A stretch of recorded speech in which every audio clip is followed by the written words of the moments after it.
আসসালামু আলাইকুম। সকলকে ধন্যবাদ জানিয়ে এবং জসিম টিউটোরিয়ালে সকলকে স্বাগতম জানিয়ে আজকে আমরা পিতা-পুত্র অঙ্কের সাধারণ যে পদ্ধতিগুলো আছে সেগুলো আমরা আলোচনা করব। তো আমরা পিতা-পুত্র অঙ্ককে কয়েকটা স্টেপে ভাগ করেছি এখানে। তো আমরা স্টেপ বাই স্টেপ এই বিষয়গুলো বোঝানোর চেষ্টা করব। তো চলুন আমরা এই বিষয় নিয়ে শুরু করি। তো আমি প্রথমেই এখানে একটা কোশ্চেন লিখেছি পদ্ধতি একের উপরে যে সাধারণ অঙ্কগুলো কিভাবে করতে হয়। তো আমি এখানে প্রশ্ন লিখেছি যে মাতা ও কন্যা বয়সের সমষ্টি 60 বছর। 5 বছর আগে মাতার বয়স কন্যার বয়সের 4 গুণ ছিল, 7 বছর পরে বয়স কত হবে। তো আমরা সাধারণত এই অঙ্কগুলো করতে গেলে আমাদেরকে তিনটা জিনিস বুঝতে হবে। সেটা হচ্ছে বর্তমান এবং আগের বয়স এবং পরবর্তী বয়স, এই বিষয়গুলো আমাদেরকে জানতে হবে। তো চলুন আমরা বিষয়টা দেখি কিভাবে আমরা এটা সমাধান করেছি। তো আমি সহজভাবে বলতে পারি যে আমরা যে বয়সটা পাবো সেই বয়সের সাথে 7 বছর আমরা যোগ করে দিলে কিন্তু এটা হয়ে যাবে। কারণ হচ্ছে যে 7 বছর পর বয়স কত হবে, তার মানে আমরা বর্তমান বয়স বার করার পরে 7 বছর যোগ করে দিলে আমাদের বয়সটা কমপ্লিট হয়ে যাবে। তাহলে আমরা দেখি যে মাতা ও কন্যার বয়সের সমষ্টি 60 বছরের কথা বলা আছে, অর্থাৎ বর্তমান বয়সটা 60 বছরের কথা বলা আছে। তাহলে 5 বছর আগে মাতার বয়স কন্যার বয়সের 4 গুণ ছিল। তাহলে 5 বছর আগে বলতে বর্তমান থেকে 5 বছর আগের কথা বলতেছে। তাহলে বর্তমান থেকে 5 বছর আগে যদি কন্যার বয়সের 4 গুণ মাতার বয়স থাকে, তাহলে দুজনের বয়সের সমষ্টি কত ছিল? রাইট, দুজনের বয়সের সমষ্টি ছিল 10 বছর।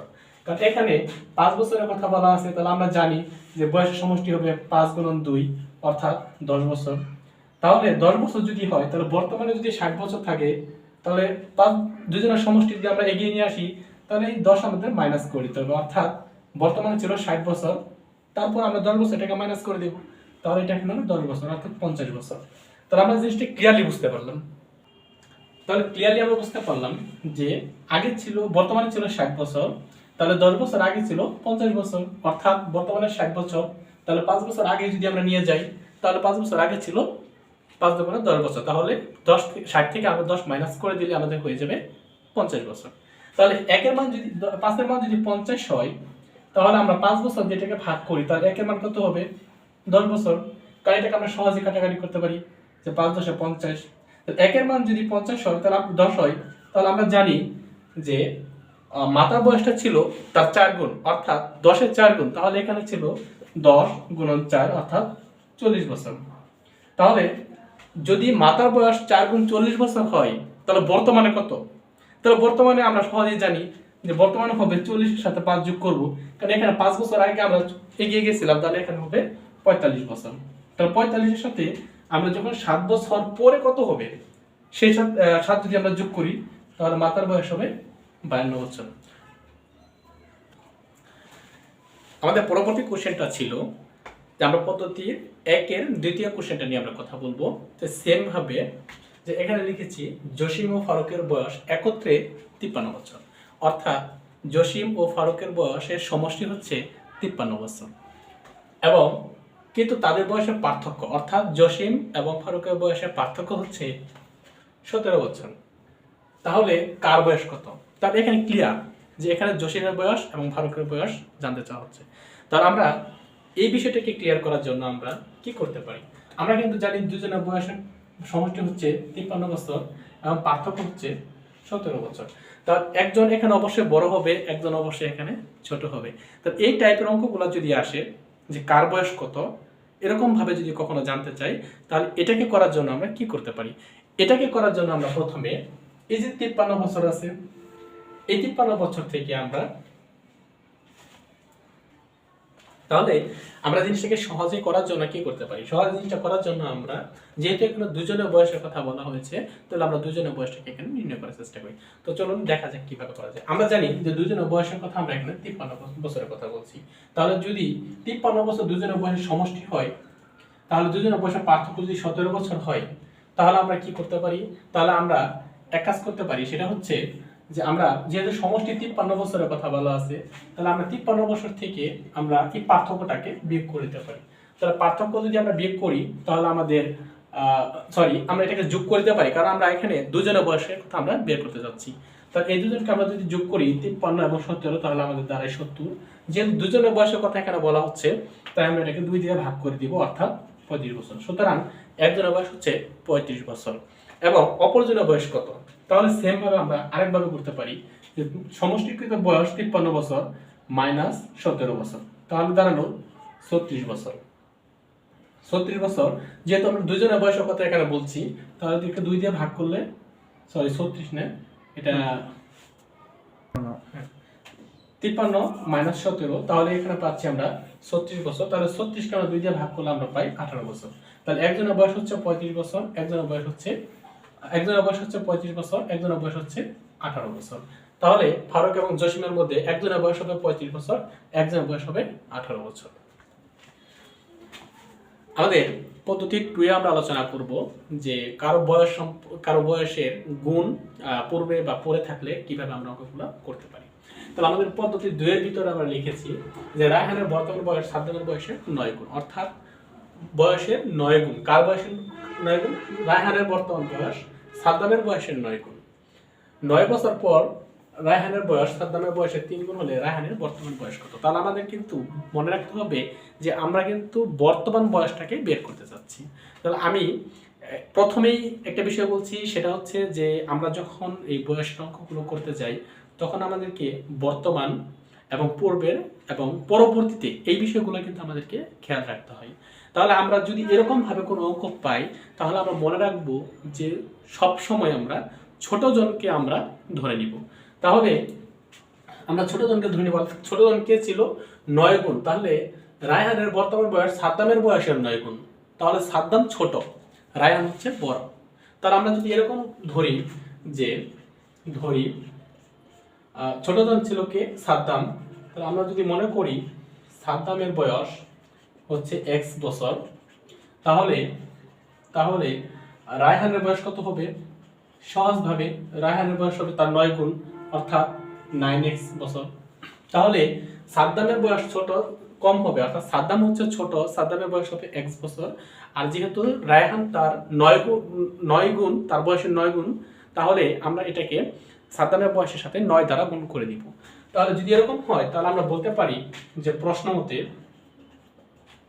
যে 9 বছর পর রায়হানের বয়স সাদ্দামের বয়সের 3 গুণ হবে। তাহলে 9 বছর পর যদি যা, তাহলে আমরা কিন্তু বর্তমানে আছি, তাহলে 9 বছর পরে গেলে আমাদেরকে বয়সটা 9 বছর যোগ করতে হবে, অর্থাৎ 9 বছর এগিয়ে যেতে হবে, সামনে থেকে আমাদের এগিয়ে যেতে হবে। তাহলে 9 আমাদেরকে 9 দ্বারা গুণ করতে হবে। তাহলে আমরা 9 দ্বারা গুণ করে পেলাম যে রায়হানের হচ্ছে 9x বছর আর সাদ্দামের হচ্ছে x বছর। তাহলে আমরা প্রশ্ন উত্তরের কথাটা বলতে পারি যে 9 বছর পরে, অর্থাৎ 9 বছর আমাদেরকে এগিয়ে যেতে হবে। তাহলে আমরা যদি 9 বছর আগে যাই, তাহলে আমরা কিভাবে লিখতে পারি? আমরা লিখতে পারি রায়হানের বয়স এবং সাদ্দামের বয়সটাকে আমরা পাশাপাশি লিখতে পারি। তাহলে আমরা লিখলাম 9x, অর্থাৎ এরও 9 বছর সামনের দিকে আগে যাবে এবং সাদ্দাম এবং রায়হান উভয়ের 9 বছর করে সামনের দিকে এগিয়ে যাবে। তাহলে এখানে 9x plus 9 equal x plus 9। তো আমরা এই জিনিসটা আমরা লিখলাম, এটাকে আমরা ব্র্যাকেট দিয়ে দিলাম। এখন আমাদেরকে খেয়াল করতে হবে যে যখন আমরা কারো বয়সের সাথে গুণ করতে যাব, সবসময় আমরা ছোট যে থাকবে তার সাথে আমরা গুণ করব। যদি আমরা বড় দিয়ে গুণ করি, তাহলে বড় জনকে আরো বড় হয়ে যাবে। তাহলে এখানে ছোট কে ছিল? সাদ্দাম। তাহলে আমরা সাদ্দামের বয়সের সাথে গুণ করব। কয় গুণ? 3 গুণ। এই 3 গুণ করব আমরা এখানে 3 দ্বারা গুণ করব। বা আমি এবার ক্যালকুলেশন করতে পারি যে 9x plus 9 equal 3x plus 3 27।